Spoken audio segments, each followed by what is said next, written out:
Hello guys and welcome. Jaxx here, and today I'm going to show you how to solo Kael'thas in Tempest Keep as a hunter. First of all, I'm in my marksman spec, as you will see, and I will also show you what glyphs and what talents that I have chosen for this particular fight. The first glyph that I use is Glyph of Liberation, which heals you for 5% of your total health when you use Disengage. The next glyph is Glyph of Chimera Shot, which increases healing you receive from Chimera Shot by an additional 2% of your maximum health. And the last one is Animal Bond, which, while your pet is active, all healing done to you and your pet is increased by 10%. Next are my talents. Most are personal preference, but some I would like to point out is Crouching Tiger, Hidden Chimera, which reduces the cooldown on Disengage by 10 seconds. Another good one to go with is Spirit Bond, which while your pet is active, both you and your pet will heal 2% of your total health every 2 seconds. I also go with a Murder of Crows because at a certain point in the fight, you will dismiss your pet and it will be an additional DPS boost that the other two abilities just don't give. This fight is a 5-phase fight. Phases 1 and 2 go by fairly quickly, so you shouldn't have too much trouble with them. Phase 1 is all about getting each one of the council members one at a time and downing them. Phase 2, Kael'thas will summon all the weapons and you will have to DPS all of them down. Most of the weapons will come at you and stack on top of you, so it should be a pretty easy fight. The only two that might not do that are the staff and the bow that are summoned. Shouldn't take too long to get through that phase. Phase 3 is where it really starts to get difficult. If you're a caster, basically after you down all the weapons and stuff like that, the weapon you might want to loot and use is the staff. What the staff does is it prevents all of the council members' abilities from affecting you.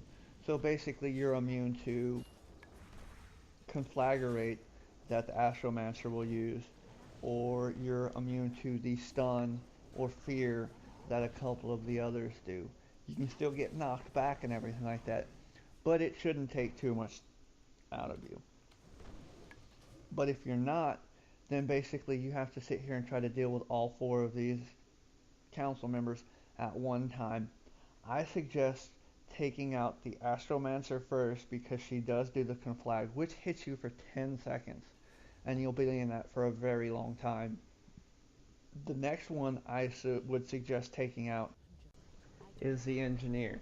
The Engineer has an ability called Remote Toy, which periodically will stun you for 4 seconds, which is a pain on top of the Astromancer's conflagration that she does. So you want to try to get rid of those two as soon as you can.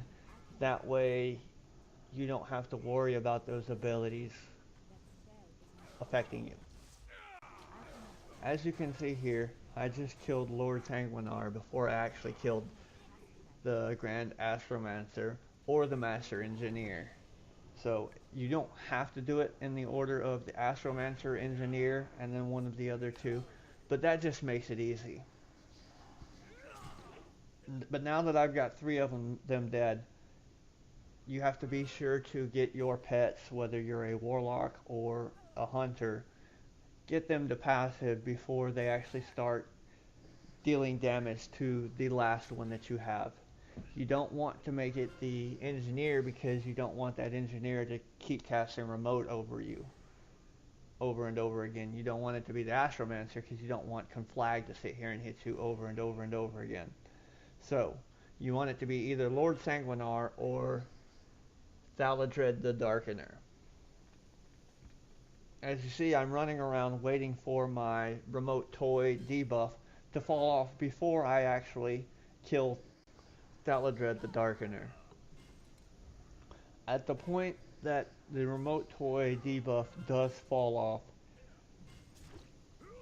I would suggest going ahead and dismissing your pet.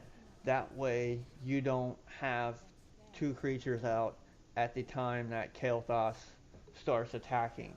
If you have an additional creature out, if there's more than one target here, Kael'thas is going to mind control you, and you will have to start the entire fight over. In this phase, basically just use the abilities that you have to keep yourself healed as much as you can, using your Chimera Shot, your Disengage, and DPS him down. This is a two-part fight where after he reaches a certain percentage of his health, he is going to go up into the air. At this point, I normally just use a bandage to re-heal myself to get me close to full health. After that, when he comes back down, it's a rinse and repeat of the first half of the fight. You just DPS him, and you're good to go. This is the part of the fight where the talent that you spec into if you did a Murder of Crows comes in handy because you don't have your pet for additional DPS, so it helps out a little bit. Other than that, this is the fight in its entirety as a hunter.